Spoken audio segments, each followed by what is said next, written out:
welcome to the sideboard one last time here at the Star City Games Team Open in Philadelphia, part of the SCG Tour brought to you by Ultimate Guard and Carnox Chairs. I'm Nick Miller alongside our now two-time Team Open champions. Yep. I can now say that in clear because all three of you had taken down the previous Open. We've had some other players before take down 2F3. Here, Zach Allen, Dan Jessup, Harlan Fear. Columbus this year, now here in Philadelphia. How do you guys do it? Pretty good. Yeah, I don't know. Something about the team. We just don't seem to lose when we're teaming together. Yeah, it is working out. We've also only played together twice. Yeah, 2 for 2. Harlan, you're now rocketing up in the wins category here. 5 total, 4 in the 2-day era, only trailing Tom by 1 now. Yep. You've been putting together a lot of hardware here in this last couple of years. Trying.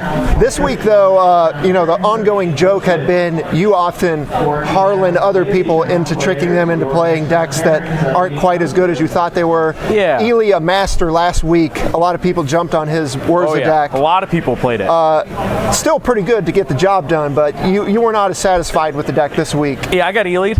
It was a rough day one. I managed to 5-2 today, I think I was, so yep. It ended up being pretty good. The deck has won 2 opens back-to-back weekends. It is not as good as you would think it would be for that pedigree. But it's pretty good. I think there's something here. Definitely some more numbers to mess around with. He was messing around with numbers this week, so I think there's something here. But it's not quite all the way there yet, even though it's won both tournaments. Right.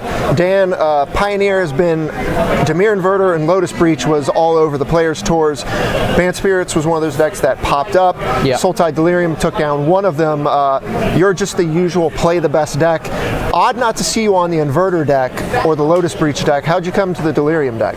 So the Lotus Breach deck particularly is it existed, it top-8'd Brussels, but it seemed okay, and then all the pros after their deck lists are submitted Thursday are just yeah, we're all playing this deck, and I'm like, well, I don't do combo decks well. Very often I don't astray from what my brother suggests for me, and the one invitational when he won, he played KCI. I did not play KCI because I don't have necessarily the time for the reps, and decks like that are a little out of my comfort zone. So the Inverter deck also seemed good. Andrew played it again this week.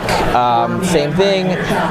It's a little tricky if you just don't have enough reps, and I absolutely love the card Uro. So yeah, I will continue to cast that as long as the card is considered okay. Yeah, a mid-range deck's right up your alley, so it makes sense. Yeah. Zach, you've been touting blue-white since before the cards were even printed effectively, or you could buy them. Yeah. Grinding Arena, you said it was the deck to beat last week. Yep. You had a rough go in the Team Open, but you took down the Classic. Yep. This week, you lost 1 match again, and you just looked unstoppable in Standard. Yeah, I feel I got all that experience in from playing it, the last 2 weeks, and I don't think people had really caught on yet. I wasn't playing against as much blue-white as I expected. We tried to tell people. Corey was saying it. I was saying it on Twitter that this is just the best deck.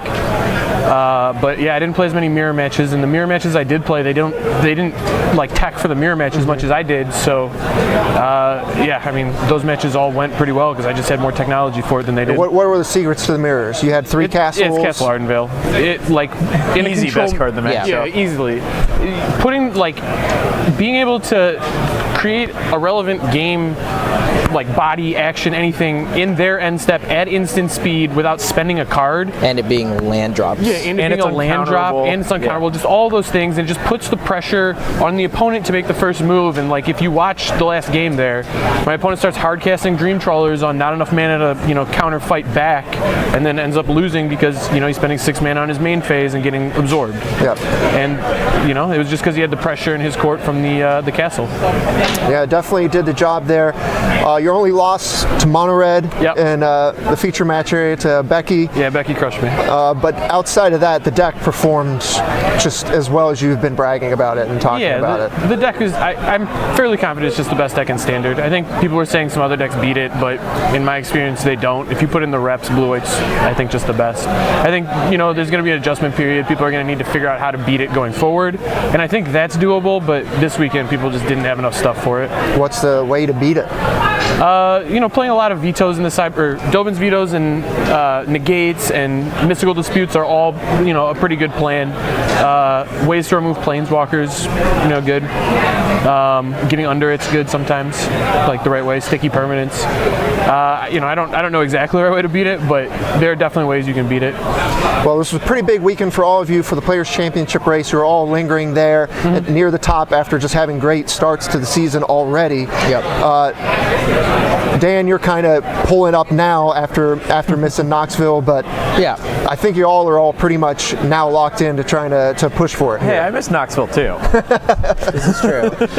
Yeah, I mean, I'll be in Indy in 2 weeks. There's a couple opens that are pretty close to the Northeast, so I'll certainly be attending those, and I'll play it from here. But right now, everything seems to be going well, so I'm not going to stop until I guess it's either not or they make me. What about you guys? You picked up some pretty big gains on Corey and Edgar not here. Yep. You have to feel pretty comfortable now. I think going Will's winning we've the stupid passed both of classic them. right now, but Yeah, I think we're just ahead of both of them now. I'm pretty sure that put me in first. Yeah, Well, I'm at 65. Will's now. in the top 8 of the standard classic. Yeah. but Yeah. I guess Will can maybe catch me. Yeah. But, I mean, we're right there, so right where you want to be. All right, more trophies. What are the closing shout-outs here this weekend? I got to give a shout out to Team RAW. My teammate Corey Burkhart took down the Pro Tour today. Big ups to him. That's incredible. And then again, the store owner. None of the team would be possible without Pam. So thanks, man. Personally, didn't do this last time, so I'm glad that I got the opportunity again. I have a huge shout out to not only just the friends I travel with a bunch, but two guys in particular, Rick Meditz and Frank Pendle, who started the Metagame Gurus years ago and kind of kept me going with this. Also, they always give me cards, which is super convenient, and they're just two great human beings who I kind of started to take for granted, so I should certainly make sure that they are getting their ups. I, of course, have a long list with Nova. Shout outs to Hot Sauce Games. They're at all the SCG stops. Get all your card needs there. Mana Traders and New Card Traders. Check them out online. And then, of course, Hipsters of the Coast for our weekly What We'd Play before every open. And as always, my girlfriend Liz and my dog Nate. Congratulations one last time here, Zach Allen, Dan Jessup, Heartland Fear champions once again. We'll be seeing you in Indianapolis. We're going to have Patrick and Cedric close it out. That's a here in Peter.